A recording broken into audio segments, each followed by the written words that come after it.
Welcome back to Tao Twang. I'm Dave. I hope you're ready to have some fun today with this A major pentatonic lesson.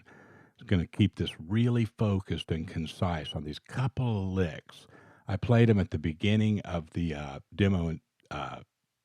demonstration there, intro demonstration, just a second ago, and it's the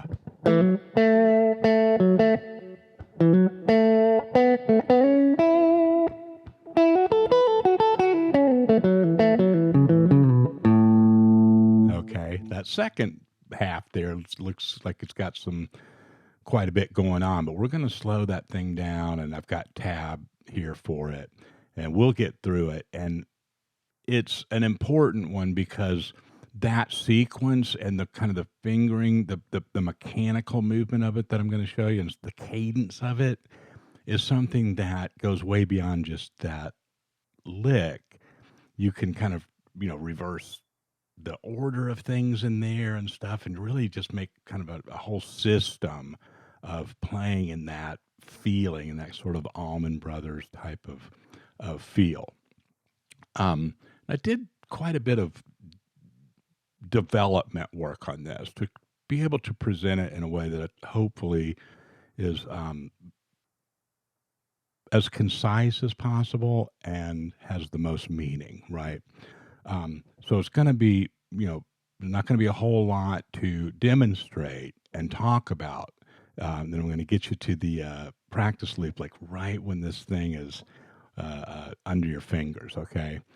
And practice off to the side before you do it with the track. But the track's there, and remember, you can play at different speeds over the track, right?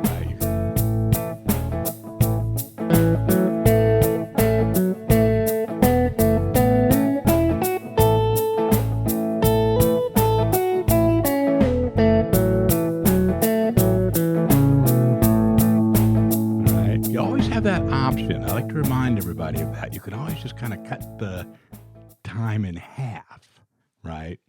And play it like that, practice it like that.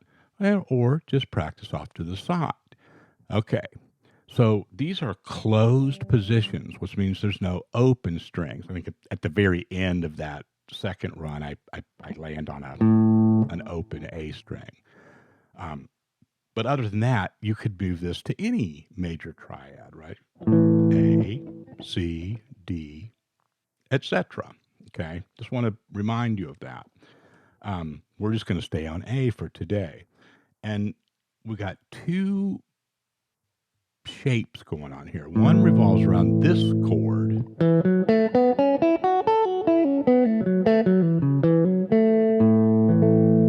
Right? If you're familiar with some of the shapes of major pentatonic or pentatonic in general, they're only major or minor if you take note of where they start and what the notes that they're addressing, right?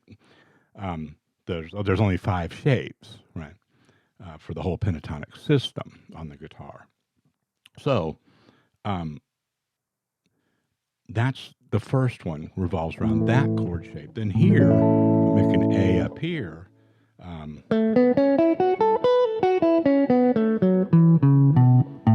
It's that shape, right?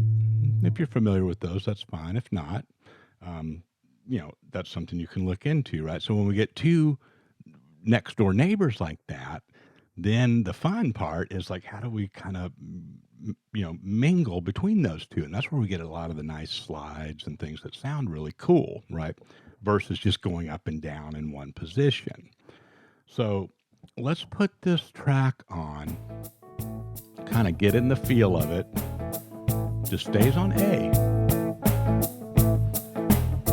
And I'll play the licks a couple times and we'll start looking at them.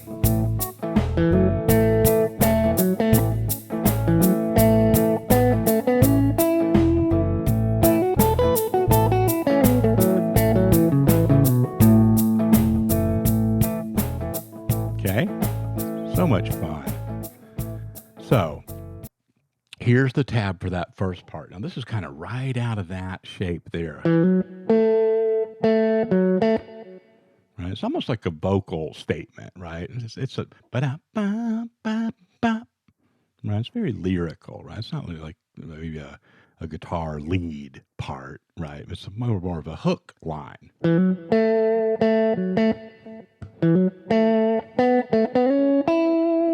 So now here's the move from this shape to this one.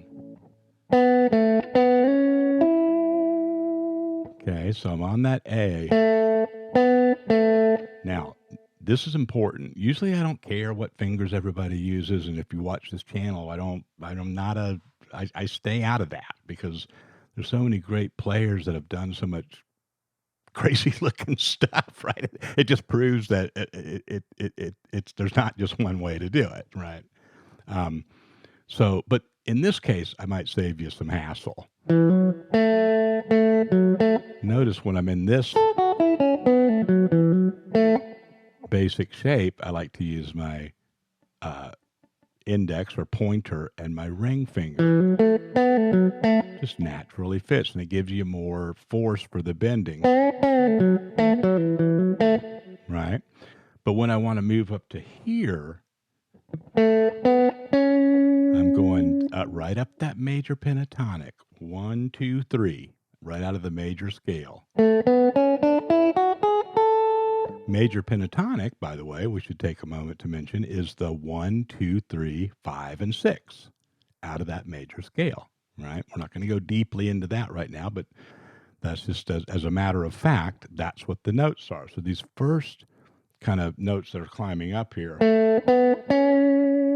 if I slide that, I reach over with this finger. See that? And it drops me right where I want to be in that. If I stay with the other finger,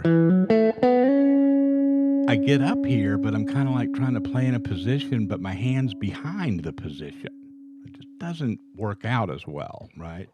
So here it is. All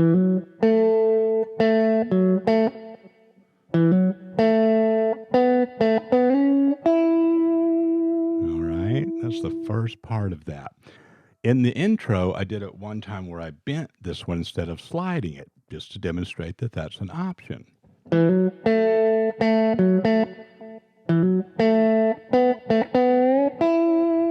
But it's the same notes, right? But it's a different feel, different sound. Okay, so I didn't put that in the tab, but that's the only difference in that intro. So now on to the kind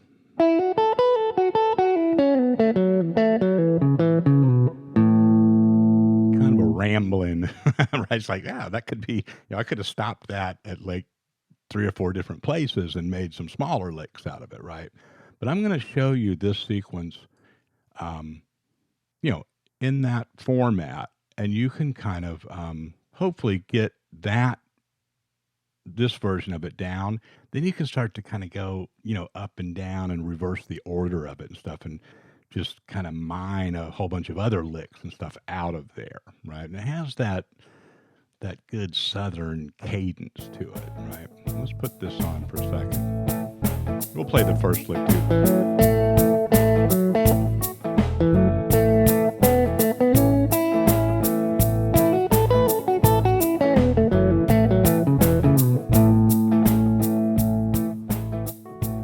Okay. Now, if my tab was, higher end, I guess, top shelf tab, I would have all the, markings of the timing and the rests, and everything would be just, scored out perfectly. This just shows you what the note locations are. Okay. So use it in tandem with the video and listening to the sound of the lick to capture, the musical aspect of it. Right. But here's the notes. That's the first little move there, right?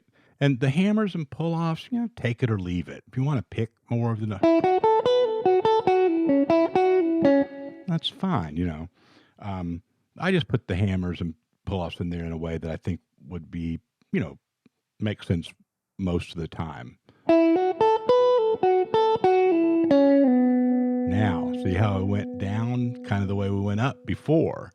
After I got down to here with that middle finger, I took it from 6 to 4.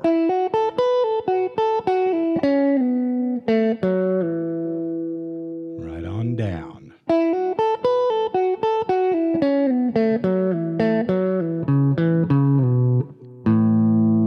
Right. And I think you can kind of do the work on that, right? I don't have to sit here and say, besides the slide, I wanted to make sure that we got that worked out with the finger change. But you don't need me to sit here and go 5 7 5 7 4 6. It just drives everybody crazy. Maybe it's just me. My when I and this is not a. I guess in a sense, I'm not criticizing any creator or any teaching of anybody else. I'd never want to do that. It's all good, but sometimes when that stuff literally gets down to where somebody's naming every single place that your fingers are, it just pulls me out of any kind of musical attachment. And I find myself just kind of like, you know, scooching by that part of the video to just go back to see him play it, right? Or her. Um,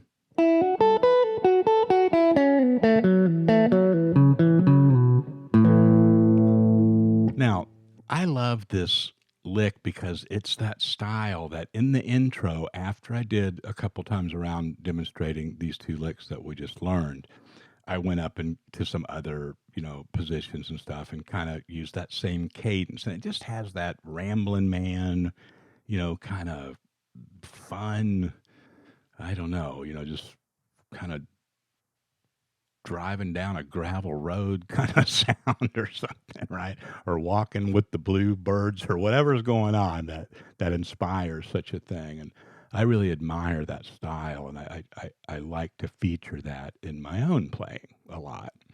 So those are the two licks.